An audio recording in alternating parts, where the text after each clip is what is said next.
రాష్ట్ర పరిస్థితి ఎలా ఉంది? ఆంధ్ర రాష్ట్ర పరిస్థితి ఎలా ఉంది?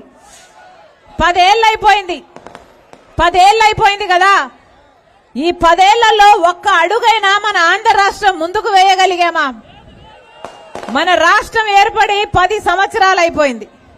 ఈ 10 సంవత్సరాలలో చెప్పుకోతగ్గ ఒక్క విషయం, ఒక్క అంశమైనా ఉందా?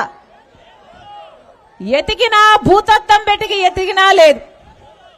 ఎందుకంటే 10 ఏళ్ల క్రితము మనకు ప్రత్యేక హోదా రావాల్సింది. 10 ఏళ్ల క్రితము మనకు ప్రత్యేక హోదా వచ్చుంటే పెద్ద పెద్ద పరిశ్రమలు వచ్చేవి. 10 ఏళ్ల కింద ప్రత్యేక హోదా రాలేదు, పట్టుమని 10 పెద్ద కొత్త పరిశ్రమలు రాలేదు, మన బిడ్డలకు ఉద్యోగాలు రాలేదు, మన ఎకానమీ పెరగలేదు, మనకు అభివృద్ధి జరగలేదు. 10 ఏళ్లుగా బీజేపీ పార్టీ కేంద్రంలో అధికారంలోనే ఉంది. 10 ఏళ్లలో 5 సంవత్సరాలు, మొదటి 5 సంవత్సరాలు చంద్రబాబు గారు ముఖ్యమంత్రిగా ఉన్నారు. ఆ తర్వాత 5 సంవత్సరాలు జగనన్న గారు ముఖ్యమంత్రిగా ఉన్నారు. 10 ఏళ్ల కింద అందరూ చెప్పిన మాట, అసలు 5 ఏళ్లు మనకు స్పెషల్ స్టేటస్ సరిపోదు, 10 ఏళ్లు ఇస్తామని బీజేపీ అంటే, లేదు 15 ఏళ్లు కావాలి అని చంద్రబాబు గారు అన్నారు. చంద్రబాబు గారు ముఖ్యమంత్రి అయిన తర్వాత ఒక్కసారంటే ఒక్కసారి కూడా మళ్ళీ ప్రత్యేక హోదా గురించి మాట్లాడలేదు.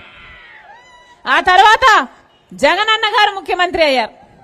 జగనన్న గారు ప్రతిపక్ష నాయకుడిగా ఉన్నప్పుడు ఉద్యమాలు చేశాడు, నిరాహార దీక్షలు కూడా చేశాడు. ఆఖరికి మూకుమ్మడిగా రాజీనామాలు చేద్దాం, ప్రత్యేక హోదా ఎందుకు రాదో అని చంద్రబాబు గారిని సవాలు కూడా చేశారు. తీరా జగనన్న గారు ముఖ్యమంత్రి అయ్యారు. జగనన్న గారు ముఖ్యమంత్రి అయ్యాక ఒక్కసారంటే ఒక్కసారైనా ప్రత్యేక హోదా గురించి ఒక్క నిజమైన ఉద్యమమైనా చేశారా? ఒక్క నిజమైన ఉద్యమం చేయలేదు. పోనీ ప్రత్యేక హోదా మనకు రాలేదు. పోలవరం ప్రాజెక్టు 90% నిధులు కేంద్రం ఇచ్చి, కేంద్రమే పర్మిషన్లు తెచ్చి, కేంద్రమే కట్టాల్సిన ప్రాజెక్టు, 20 లక్షల ఎకరాలకు నీళ్లిచ్చే ప్రాజెక్టు, ఈ తుని నియోజకవర్గంలో కూడా 1,00,000 ఎకరాలకు నీళ్లిచ్చే ప్రాజెక్టు. పోనీ పోలవరం ప్రాజెక్ట్ అయినా బీజేపీతో